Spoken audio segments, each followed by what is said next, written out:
तो last time हम लोग क्या पढ़े थे? कूलॉम्स लॉ, ठीक है ना? तो कूलॉम्स लॉ में 3 स्टेटमेंट मैंने बता रखा है। पहला स्टेटमेंट क्या था? The force is product of charges. Force जो है डायरेक्टली प्रोपोर्शनल है किसके? प्रोडक्ट ऑफ चार्जेस के। दूसरा क्या है? Force is inversely proportional to the square of, ठीक है। और तीसरा क्या होता है? Force act along the line joining the charges. Force act along the line joining the charges, ठीक है। तो इन 3 पे डिपेंड करता है, हाँ, इस 3 पे डिपेंड करेगा कि फोर्स कितना लगेगा, ठीक है ना? फोर्स क्या लगेगा, क्या डायरेक्शन होगा, ये कूलॉम्स के तीनों स्टेटमेंट से क्लियर हो जाता है। लेकिन कूलॉम्स की एक बातें जो कूलॉम्स ने छोड़ दी थी वो ये थी कि मीडियम के बारे में उन्होंने बातें नहीं किया था, मॉडिफाइड किया गया बाद में इस बात को।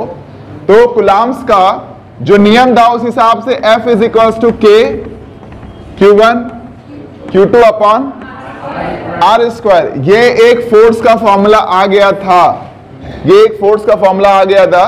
लेकिन यहां पर K को उन्होंने बस स्पेसिफाई नहीं किया था कि how the medium will affect the force between the 2 point charges. 2 point charges के बीच में मीडियम किस तरह से अफेक्ट कर सकता है, इस बात को उन्होंने नहीं बताया था। बाद में मॉडिफिकेशन के बाद एक हम लोग को नया फॉर्मूला मिला, F is equals to 1 upon 4 pi epsilon naught Q1 Q2 upon R square. ये आपका एयर और वैक्यूम के लिए एप्लीकेबल था, एयर एंड वैक्यूम। और दूसरा था F is equals to 1 upon 4 pi epsilon naught K Q1 Q2 upon R square. यहां पे जो K है वो स्मॉल k है, initially it was the capital K, और ये क्या है? Small k। ये कैपिटल K और ये तुम्हारा क्या है? स्मॉल k है। तो बेसिकली आप ये समझिए कि फोर्स का जो फॉर्मूला उन्होंने बताया F इज इक्वल्स टू, वो क्या था? K Q1 Q2 upon R square. बाद में मॉडिफाइड करके हम लोग को फॉर्मूला क्या मिल गया? 1 upon 4 pi epsilon naught K Q1 Q2 upon R square. यहां पे ये K क्या है? What is this K? ये K होता है मीडियम का डाइलेक्ट्रिक, यानी किसी भी डाइलेक्ट्रिक का डाइलेक्ट्रिक कांस्टेंट। इसको हम लोग क्या बोलते हैं? Dielectric constant. इसके साथ साथ तुम लोगों ने ये भी देख लिया होगा कि एप्सिलॉन भी एक वर्ड आया है। एप्सिलॉन क्या है? ये एप्सिलॉन होता है परमिटिविटी। क्या होता है? परमिटिविटी, ठीक है ना? एक हो गया परमिबिलिटी और एक होता है परमिटिविटी, ठीक है ना? तो हम लोग यहां पर क्या पढ़ने वाले हैं? परमिटिविटी के बारे में पढ़ने वाले। जब इलेक्ट्रोस्टैटिक फोर्स के बारे में पढ़ते हैं तो हम लोग क्या पढ़ते हैं? परमिटिविटी के बारे में पढ़ते हैं। अब ये परमिटिविटी क्या होता है? नाम से ही क्लियर हो रहा होगा कितना परमिट कर रहा है। परमिटिविटी मतलब क्या हो गया कि कितना ज्यादा परमिट कर रहा है ना। तो जितने ज्यादा इलेक्ट्रिक फील्ड लाइंस कोई ज्यादा परमिट कर रहा है, कोई भी मीडियम, उसकी परमिटिविटी उतनी ज्यादा है। वो बेसिकली क्या होगा? हम लोग डाइलेक्ट्रिक कांस्टेंट से उसका मल्टीप्लाई कर देंगे तो हम लोग को उस मीडियम का परमिटिविटी मिल जाएगा। तो लिख लीजिए permittivity is the measure of, लिख लीजिए परमिटिविटी के बारे में बस लिखिए। परमिटिविटी एक हेडिंग डालो, permittivity, write down permittivity. Permittivity is measure of polarization of medium, यानी परमिटिविटी क्या बताता है? किसी कोई मीडियम कितना ज्यादा पोलराइज हो जाएगा, इसके बारे में कौन बता रहा है? परमिटिविटी बता रहा है, ठीक है ना? Permittivity is measure of, permittivity is measure of, permittivity is measure of polarization of medium, यानी कोई मीडियम कितना ज्यादा पोलराइज हो जाए। हाँ, measure of polarization of medium, polarization of medium.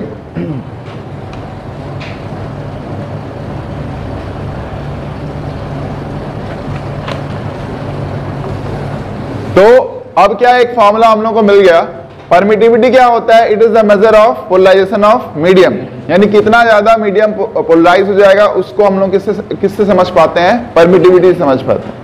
तो वैक्यूम का परमिटिविटी क्या होता है? 8.85 into 10 to power minus 12।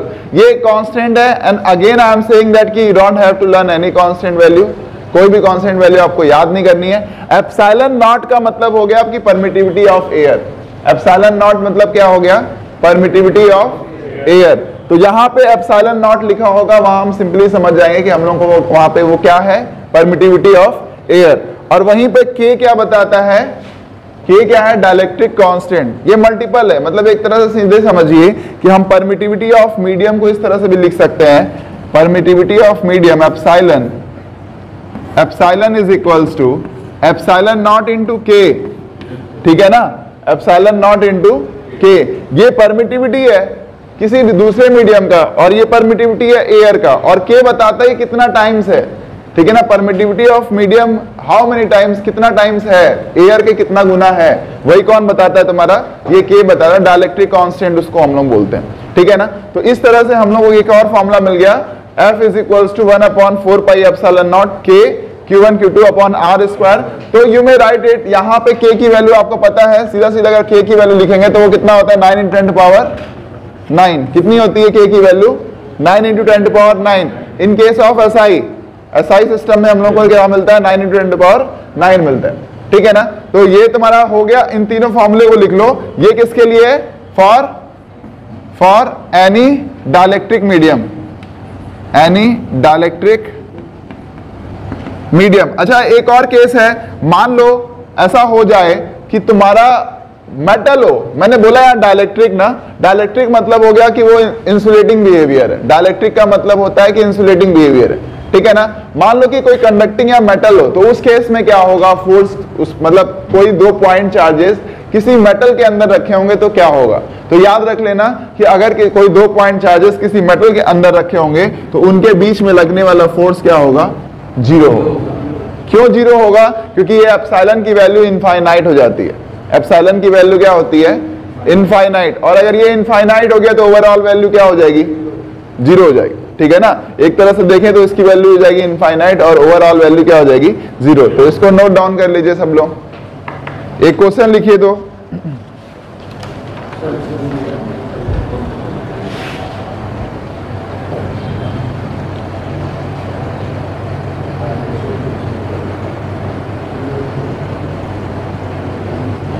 हो गया। देखो परमिटिविटी हमेशा किसी मीडियम का ही होगा, और ये नहीं कि किसी मेटल का होगा। मेटल के साथ ये होता है ना कि जो चार्जेस होते हैं वो सीधे सीधे सरफेस पे आ जाते हैं, तो कभी इनसाइड में चार्ज रखे ही नहीं जा सकेंगे, और उसके अंदर इलेक्ट्रिक फील्ड की वैल्यू भी 0 होती है, क्योंकि चार्ज जब आउटसाइड रहेंगे तो अंदर इलेक्ट्रिक फील्ड क्या होगा? 0 होगा। वो हम लोग आगे समझें कैसे अंदर इलेक्ट्रिक फील्ड 0 होगा। गॉसियन लॉ भी इस बात को समझाता है कि इनसाइड में कभी मेटल के अंदर इलेक्ट्रिक फील्ड की वैल्यू 0 होती है, तो गॉसियन लॉ से भी हम लोग समझ सकते हैं, वो हम लोग आगे समझेंगे। पर यहाँ पे ये समझ लो कि अगर किसी मेटल के केस में होगा, ठीक है ना, इन केस ऑफ कंडक्टर और मेटल, ठीक है ना, किसी मेटल के केस में क्या हो जाएगा? वो फोर्स की वैल्यू 0। ये केस क्या है? नॉर्मल केस है जिसको गुलाम्स ने बताया था। जब हम लोग मीडियम को इन्वॉल्व करेंगे तो मीडियम 3 तरह के हो गए, एक तो एयर और वैक्यूम हो गया, दूसरा क्या हो गया? इंसुलेटिंग मीडियम, और एक हो गया कंडक्टिंग मीडियम। अब ये मत क्या देना कि सर सेमी कंडक्टिंग मीडियम, ऐसा कोई मीडियम होता नहीं है, ठीक है ना। मतलब ऐसा भी हो सकता है कि तुम में से कुछ और भी बुद्धिमान प्राणी हो जो ये भी बोल दे कि सर और सेमी कंडक्टर मीडियम क्या होगा, तो सेमी कंडक्टर मीडियम जैसा कोई मीडियम होता नहीं है, ठीक है ना। मैं कंडक्टर में, ये डाइलेक्ट्रिक मतलब एक तरह का मीडियम जो डायपोल्स बनाता हो, ठीक है ना, तो वो डाइलेक्ट्रिक मीडियम होता है। दुनिया में कोई भी मीडियम डाइलेक्ट्रिक मीडियम है until and unless it is not an conductor. जब तक वो कंडक्टर ना हो तब तक वो क्या है? डाइलेक्ट्रिक है। मतलब जो कंडक्टर मीडियम नहीं, कंडक्टिंग मीडियम नहीं है, वो सारे के सारे मीडियम क्या है? डाइलेक्ट्रिक मीडियम है। क्लियर है? ये बात समझ में आ गया, ठीक है। और कंडक्टिंग मीडियम हो गया तो वहां पे एप्सिलॉन की वैल्यू क्या हो जानी है? 0 हो जानी है। नोट कर लिया सबने? एक क्वेश्चन लिख लो, if force between 2 point charges separated by a small distance is 10 Newton. Force between 2 point charges separated between a small distance, separated by a small distance is 10 Newton. Small, separated by a small distance, separated by a small distance is 10 Newton, is 10 Newton. What if the same system of charges,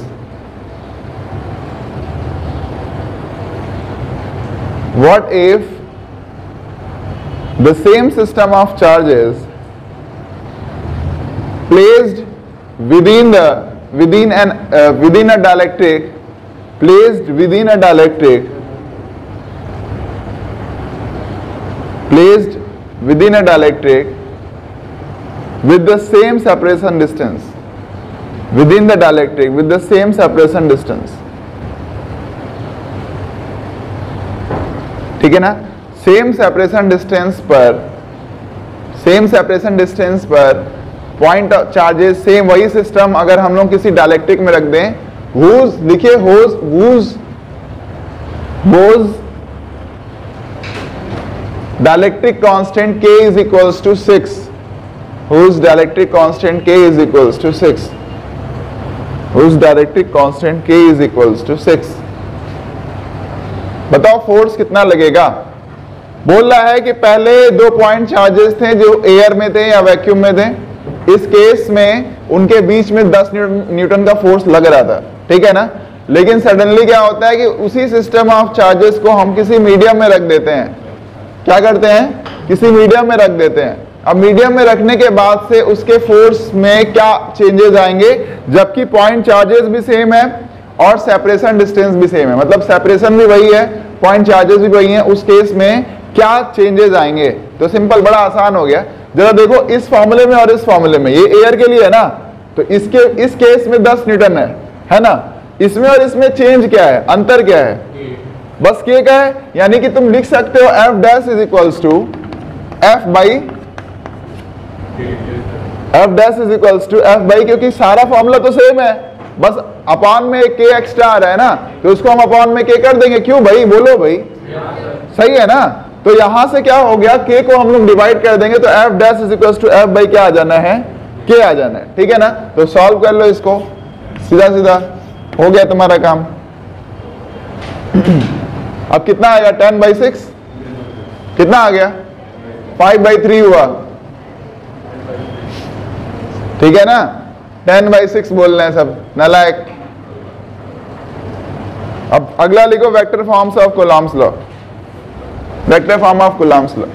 ये हो गया सबका, everyone is satisfied, चलो ठीक है।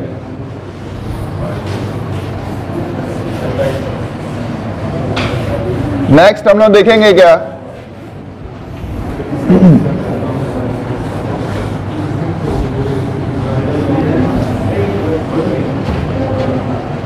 Next क्या है भाई, अब अगला हम लोग पढ़ने वाले हैं vector form of Coulomb's law.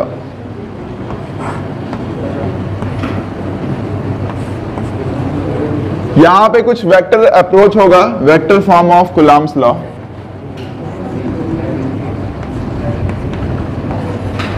अब vector form of Coulomb's law क्या कहता है, कैसे बताएंगे, बड़ा आसान है ये।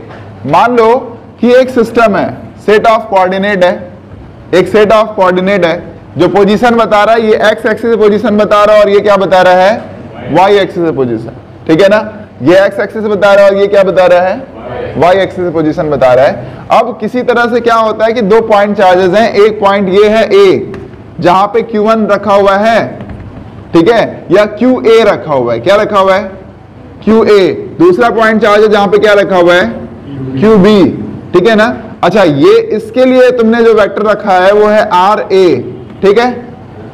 यहां से यहां के लिए क्या रखा हुआ है, RB, ठीक है ना। ये दोनों क्या है, पोजीशन वेक्टर है। तो इनके बीच में डिस्टेंस को क्या बोलोगे, डेल्टा R बोल देता हूं, ठीक है ना। इनके बीच की पोजीशन को क्या बोल देता हूं, डेल्टा R, या RAB बोल सकते हो, ये भी बोल सकते हो, क्या बोल सकते हो, RAB, ठीक है ना। अच्छा देखो, ये इधर से इधर जा रहा है, दिस इज द डायरेक्शन, ठीक है ना। ये इधर से इधर आ रहा है, ये डायरेक्शन होगा, ठीक है। अब अगर हम लोग QA पे फोर्स निकाल रहे हैं तो ये यहां से यहां जाएगा ना, हो गया, हुआ नहीं हुआ, ठीक है ना। अरे भाई इधर से देखेंगे ना कि इधर से किधर से फोर्स लग रहा है, अट्रैक्शन या रिपल्सन, किधर से फोर्स लग रहा है QA पे, ये तो देख रहे हैं ना। तो ये इधर से जा रहा है इन केस ऑफ।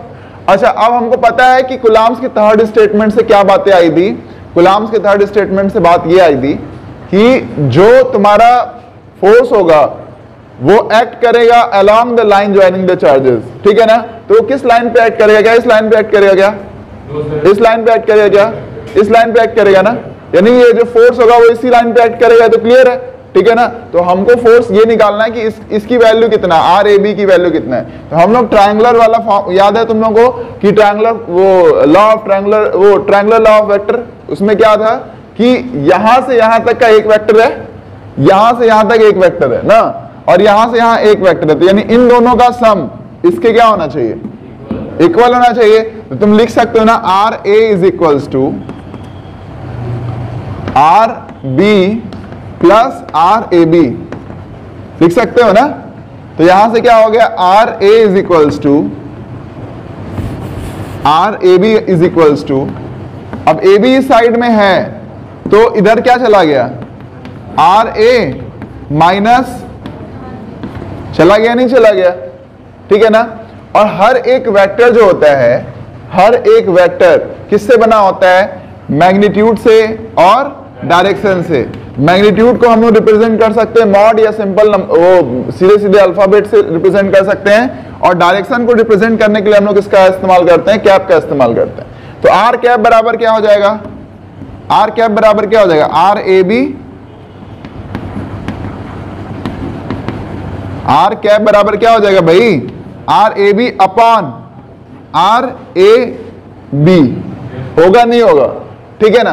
तो बस अब सारा का सारा प्रॉब्लम सॉल्व हो चुका है। हम लोग को बस यही करना था कि हम लोग को पता है कि force will act along the line joining the charges. तो हम लोग को फॉर्मूला क्या पता है, F is equals to, formula क्या पता है,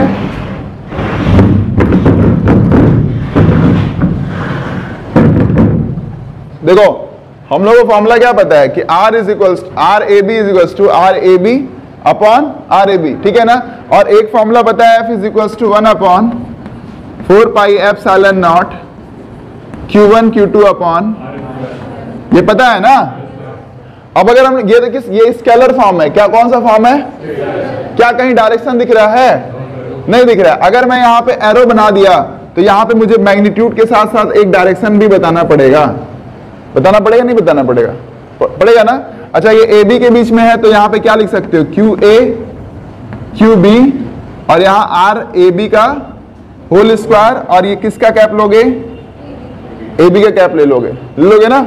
अच्छा आर ए बी का कैप क्या है, इसकी वैल्यू क्या हम लोगों ने निकाल रखी है, ये लिख सकते हो नहीं लिख सकते हो, ठीक है ना। तो हम लोग यहाँ पे ये भी तो लिख सकते हैं F is equals to 1 upon 4 pi epsilon naught Q A Q B upon R A B का whole square into R A B arrow upon R A B, ये क्या हो जाएगा, होल क्यूब हो जाएगा ना, आर ए बी का क्या हो जाएगा।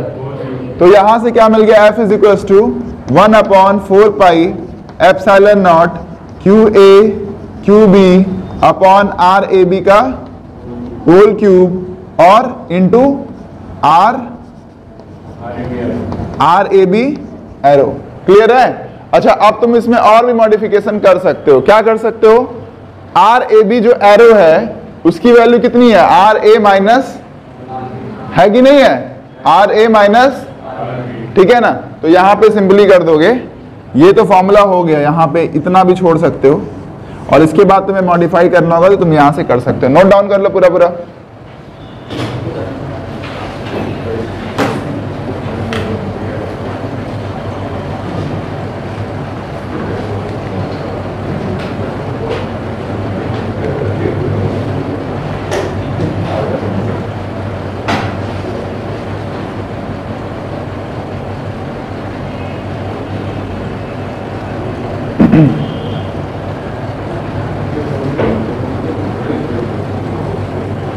देखो vector form of Coulomb's law जो है बेसिकली कंप्लीट लॉ तो यहीं पे पूरा होता है। इसके पहले जो हम लोगों ने समझाया है वो सिर्फ और सिर्फ एक स्केलर एनालिसिस किया है, ठीक है ना। फोर्स का सिर्फ क्या स्केलर वैल्यू मैग्नीट्यूड निकाला है, इस बार हम लोग क्या निकाल रहे हैं, मैग्नीट्यूड के साथ साथ डायरेक्शन भी निकाल रहे हैं, ठीक है।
हो गया?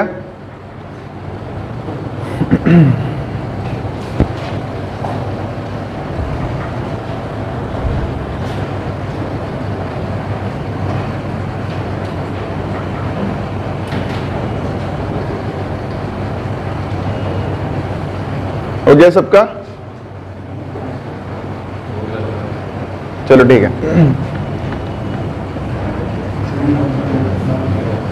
डू इट फास्ट, इतना समय मत लो, आगे देखते हैं।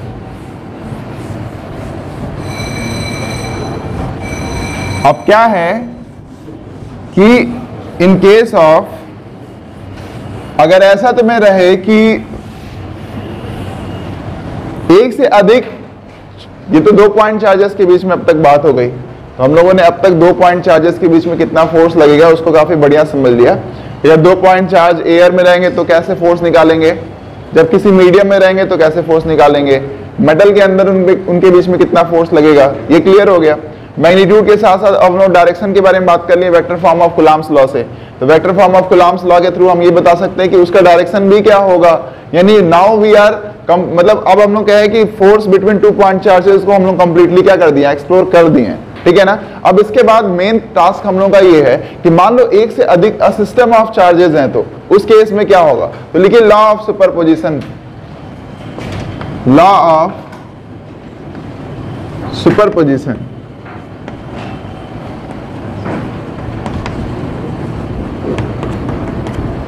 ये सुपरपोजिशन का लॉ क्या कहता है, लॉ ऑफ सुपरपोजिशन, या सुपरपोजिशन का लॉ क्या कहता है।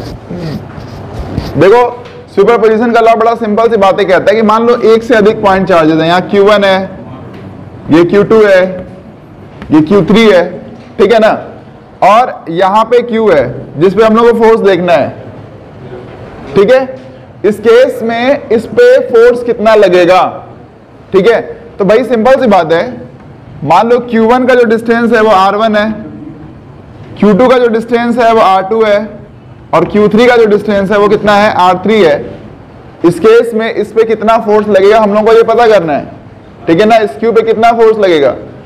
तो पहली बात तो ये है, सुपरपोजिशन लॉ ये कहता है कि 2 पॉइंट चार्जेस अगर उनके बीच में जो इंडिविजुअल फोर्स लग रहा है, इनके बीच में जो इंडिविजुअल फोर्स लग रहा है वो तीसरे वाले से कोई उसको फर्क नहीं पड़ता है, ठीक है ना, या तीसरे वाले की प्रेजेंस या एब्सेंस की वजह से ना तो उसमें कोई कमी आने वाली है ना तो उसमें कोई बढ़ोतरी होने वाली, ठीक है ना। मतलब कि 2 पॉइंट चार्जेस के बीच में फोर्स कितना लग रहा है, तो कूलम्ब्स लॉ तुम लोगों को पता ही है, ठीक है ना, कि कितना लगेगा। लेकिन अच्छा ये तब भी लग रहा था, और अगर यहाँ पे ये दूसरा पॉइंट चार्ज आ गया, इस केस में क्या ये फोर्स कमजोर हो जाएगा, नहीं। क्या ये और ज्यादा स्ट्रांग हो जाएगा, नहीं, दोनों ही चीज नहीं होगा। यानी एवरी, अगर हम देखेंगे हर 2 पॉइंट चार्जेस के बीच का जो फोर्स होता है वो इंडिविजुअल होता है, and it is not being affected by the surrounding charges, ठीक है ना। जो सराउंडिंग में चार्ज प्रेजेंट है उनसे कभी भी उस पर अफेक्ट नहीं पड़ेगा, ठीक है ना। वो जैसा जो फोर्स लगेगा वैसा वो फोर्स लगता रहेगा, पहली बात। दूसरी बात बोलता है कि जो रिजल्टेंट फोर्स होगा, जो वेक्टर सम होता है सारे फोर्सेस का, वही क्या होगा, रिजल्टेंट फोर्स के बराबर होगा। समझ में आ गया। तो लॉ ऑफ सुपरपोजिशन प्रिंसिपल ये कहता है कि दूसरे चार्ज के प्रेजेंस की वजह से किसी 2 पॉइंट चार्ज के बीच में लगने वाले फोर्स पे कोई इफेक्ट नहीं पड़ता है, और जो टोटल फोर्स उस पे लगता है it is just a vector sum of all individual force between the 2 point charges. तो लिखो इस बात को, according to law of superposition principle, या फिर according to law of superposition, इसको ये भी वर्ड बोलते हैं principle of superposition. According to principle of superposition,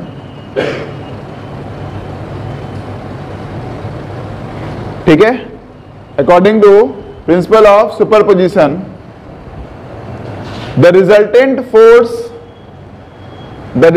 force due to all charges of the system,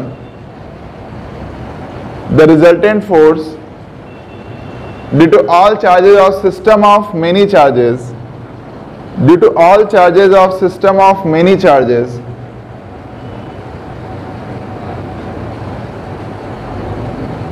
many charges is equals to vector sum of, is equals to vector sum of vector sum of all individual forces act on the charge equals to all vector sum of all individual forces act on the charge। जिस charge पे हम लोग force देख रहे हैं उस charge पे क्या होगा कि सारे का वेक्टर सम के बराबर होगा। ठीक है ना, क्लियर है ये बात। तो वहां पे ये सोचना नहीं है इसकी वजह से मान लो इस पे फोर्स लग रहा है F1, इसकी वजह से क्या लग रहा है F1, इसकी वजह से मान लो कितना लग रहा है F2 और इसकी वजह से क्या लग रहा है F3। तो जो नेट फोर्स होगा F वो किसके बराबर होगा F1 plus F2 plus F3 के। नोट डाउन कर लीजिए इसको, ये फिगर बना लीजिए बढ़िया से।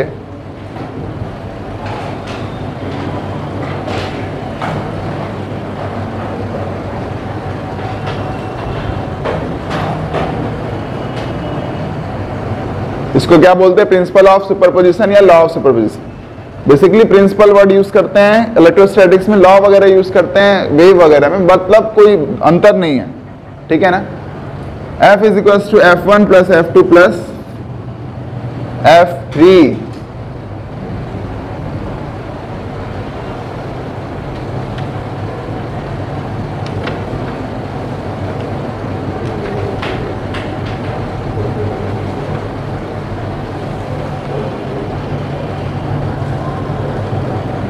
आपका काम यह है कि इससे रिलेटेड जितने भी न्यूमेरिकल हैं और हम लोगों को सॉल्व करना है। बेसिक जितनी बातें थी वो खत्म हो गई हैं। ठीक है ना।